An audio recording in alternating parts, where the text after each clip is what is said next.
अस्सलाम वालेकुम दोस्तों, इस लेक्चर में हम देखेंगे कि अर्थक्वेक जब आता है या वॉल्केनिक इरप्शन होता है या कोई ब्लास्ट होता है तो उससे किस किस्म की वेव्स पैदा होती हैं, कब जल्जला आता है और समंदर में सुनामी कैसे जन्म लेता है, कैसे इतनी बड़ी बड़ी वेव्स पैदा होती हैं। तो हमारा नेक्स्ट और लास्ट जो टॉपिक है 12th चैप्टर का 12.5 जो कि seismic waves and tsunami waves पर मुश्तमिल है। कैसे पैदा होते हैं सबसे पहले हम डिस्कस करेंगे किसको, सिस्मिक वेव्स को। तो सिस्मिक वेव्स अगर मैं आसान तरीके से बताऊं तो ऐसी वेव्स हैं जो अर्थक्वेक से जब जल्जला आता है तब, या लावा फटता है यानी वॉल्केनिक इरप्शन आती है, या कोई ब्लास्ट होता है जैसे कोई एटॉमिक वेपन्स का एक्सपेरिमेंट हुआ है अंडरग्राउंड, जैसे पाकिस्तान ने चागी में किया था 1998 में। तो इस तरह का कोई भी इवेंट हो, जैसे अर्थक्वेक का है, वॉल्केनिक इरप्शन हो या एक्सप्लोजन हो, तो उससे जमीन के अंदर जो वेव्स पैदा होती हैं उनको हम नाम देते हैं सिस्मिक वेव्स। और इनकी मैग्नीट्यूड, इनकी एनर्जी, इनकी शिद्दत कि कितनी पावरफुल है उसको डिटेक्ट करने के लिए जो डिवाइस यूज होता है उसका नाम है सिस्मोमीटर। सिस्मिक वेव से निकला है सिस्मोमीटर। तो ये हमारे पास सिंपल सी डेफिनेशन है। अर्थक्वेक, वॉल्केनिक इरप्शन या एक्सप्लोजन से जो वेव्स पैदा होती हैं, जमीन शेक करती है, जमीन वाइब्रेट करती है, और उन वेव्स को हम किसका नाम देते हैं, सिस्मिक वेव्स। अगर वो सरफेस ऑफ अर्थ पे हो तो वो सिस्मिक है, और अगर वो समंदर के अंदर हो और समंदर से लहरें पैदा हो तो वो सुनामी वेव्स कहलाती है। लेकिन ये अभी हम बाद में डिस्कस करेंगे, पहले हम किसको डिस्कस करते हैं, सिस्मिक वेव्स को। अगर मैं सिस्मिक वेव्स की बात करूं तो सिस्मिक वेव्स को दो कैटेगरीज में डिवाइड किया जाता है। आपके सिलेबस में जस्ट कौन सी है, प्राइमरी वेव्स, जिनको हम क्या नाम देते हैं, पी वेव्स। लेकिन इसके अलावा भी होती हैं जिनको क्या बोलते हैं, सेकेंडरी वेव्स यानी एस वेव्स। और एक और वेव्स है तीसरी जो सबसे खतरनाक है, उनका नाम भी वही है, लव वेव्स। खतरनाक किस्म की वेव्स है जो सबसे ज्यादा तबाही मचाती हैं। इन तीनों के बारे में बात करने के लिए ज्यादा डिटेल से हम बात करेंगे किसके बारे में, प्राइमरी वेव्स के बारे में, कि ये क्या होती है।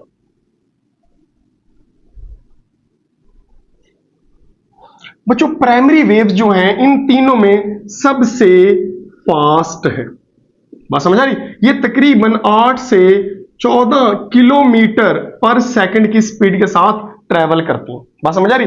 और ये आप जमीन को देखो, जमीन का पूरा जो इंटरनल स्ट्रक्चर है, सबसे ऊपर आता है क्रस्ट, क्रस्ट के नीचे आता है मेंटल। क्रस्ट सॉलिड है, मेंटल सेमी सॉलिड है, यानी उसमें रॉक्स हैं जो मेल्ट हुए हुए हैं, यानी यहीं पे वो वॉल्केनिक इरप्शन शुरू होता है, लावा बनना शुरू होता है। नीचे आती है आउटर कोर, बात समझ, ये लिक्विड होता है काफी हद तक। और सबसे नीचे इनर कोर है जो आयरन और इस तरह की हार्ड मेटल की बनी होती है, ये भी सॉलिड है।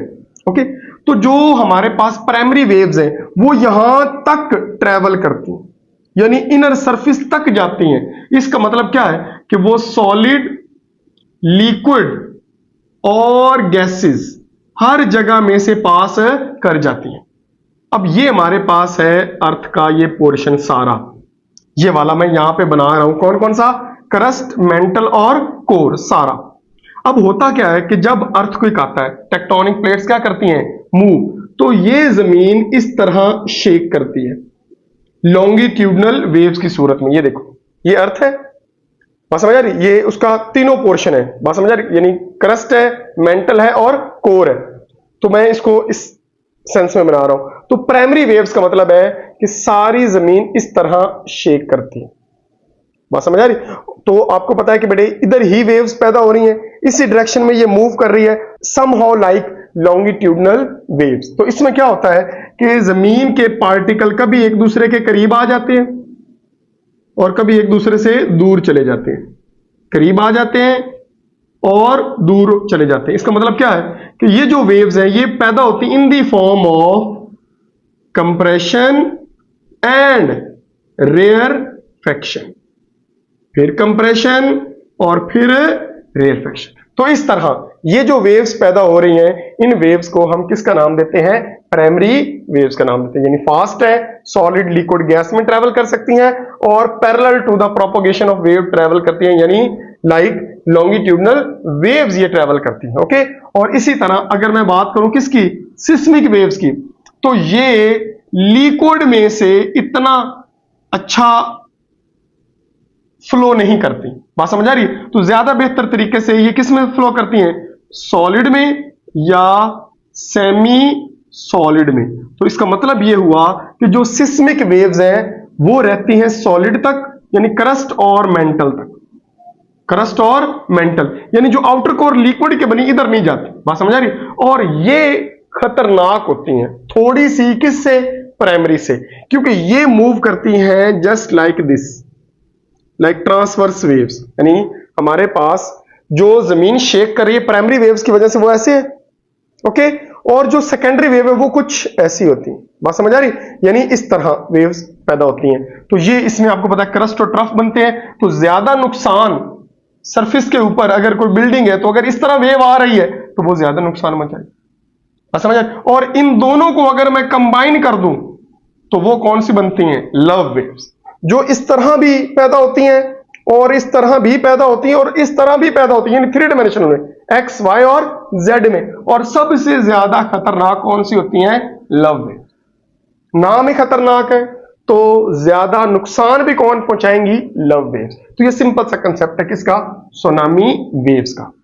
ओके, तो नेक्स्ट है हमारे पास सुनामी वेव्स। सेम वही चीज जिस तरह मैंने बताई थी, अगर अर्थ की सरफेस के नीचे अर्थक्वेक आए, वॉल्केनिक इरप्शन हो या लैंडस्लाइड हो या कोई एक्सप्लोजन हो, तो उससे आती है सिस्मिक वेव। इसी तरह अगर समंदर है और समंदर की सरफेस के नीचे जो उसका बॉटम है, जो उसका सी बेड है, उसके नीचे अगर क्या आए, अर्थक्वेक आए, वॉल्केनिक इरप्शन हो या क्या हो, लैंडस्लाइड हो, तो उससे जो वेव्स पैदा होती है समंदर के अंदर, उन वेव्स को हम किसका नाम देते हैं, सुनामी वेव्स। समझ आ रही? और समंदर आपको पता है बहुत गहरा होता है और यहीं पे कहीं वॉल्केनिक इरप्शन हुआ है, तो यहां पे जो वेव्स पैदा होती है नीचे नीचे डीप ओशन में, कहां पे, डीप ओशन में जो पैदा होती हैं, उनकी speed round about 800 kilometre per hour होती है। बात समझ आ रही? यानी 1 घंटे में 800 किलोमीटर तय करती हैं। लेकिन जैसे ही ये वेव डीप से शैलो में आती हैं, डीप से शैलो में आती हैं, तो ये पहले की निस्बत कम खतरनाक हो जाती है। यानी यही चीज अगर सरफेस पे आ जाए समंदर की तो तबाही मचा दे।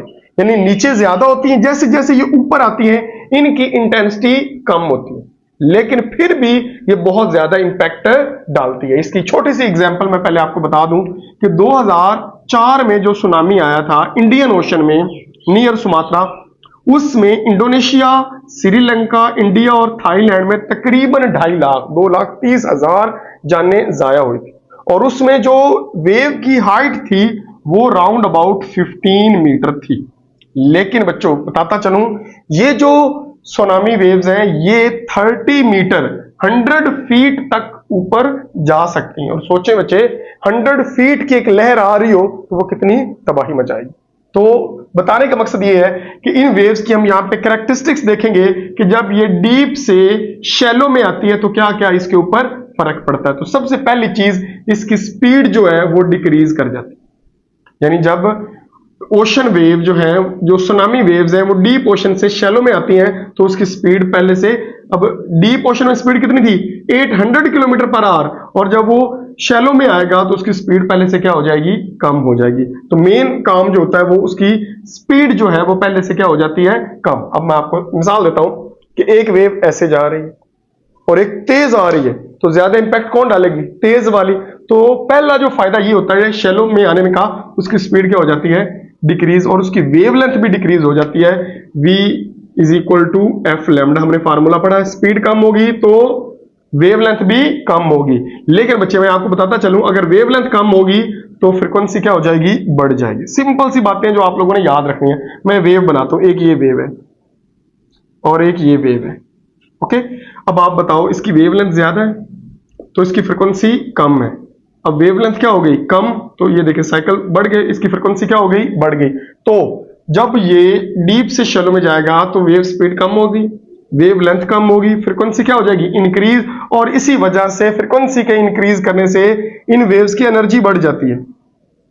एनर्जी इंक्रीज, और एनर्जी इंक्रीज का हमें पता चलता है एम्पलीट्यूड से, क्योंकि इसका एम्पलीट्यूड, वेव जब आती है सरफेस पे समंदर की, तो उसका एम्पलीट्यूड क्या हो जाता है, बढ़ जाता है। और एम्पलीट्यूड के बारे में बता दूं, ये एक वेव है, और ये जो इसका डिस्टेंस है मीन से, इस डिस्टेंस को किसका नाम देते हैं, एम्पलीट्यूड का। मैं समझाता हूं, दो वेव मैं यहां पे बना रहा हूं, एक मैंने ए बनाई है और एक का नाम क्या है, बी। अब देखो, ए का एम्पलीट्यूड कम है, इसकी एनर्जी बी कम है, बी का एम्पलीट्यूड ज्यादा है तो इसकी एनर्जी बी ज्यादा है। तो जो सरफेस पे सुनामी वेव्स आएंगी उसका एम्पलीट्यूड क्या हो जाएगा, बहुत ज्यादा हो जाएगा, और वो कितने मीटर तक जाता है, 30 मीटर या 100 फीट तक जाता है। तो इतना जब ये ट्रैवल करता हुआ किसी साहिल पे आता है, किसी जजीरे को हिट करता है, तो आप अंदाजा लगाएं वहां पे कितनी ज्यादा तबाही हो।